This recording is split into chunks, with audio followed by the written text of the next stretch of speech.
بسم الله الرحمن الرحيم اقرأ باسم ربك الذي خلق خلق الإنسان من علق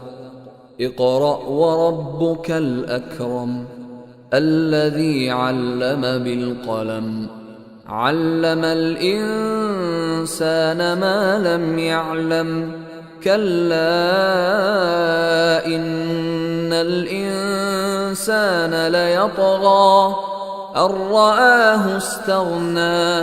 إن إلى ربك الرجعى أرأيت الذي ينهى عبدا إذا صلى أرأيت إن كان على الهدى أو أمر بالتقوى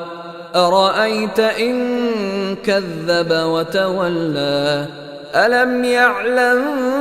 بأن الله يرى كلا لئن لم ينته لنسفعا بالناصية ناصية كاذبة خاطئة فليدع ناديه سندع الزبانية كلا لا تطعه واسجد واقترب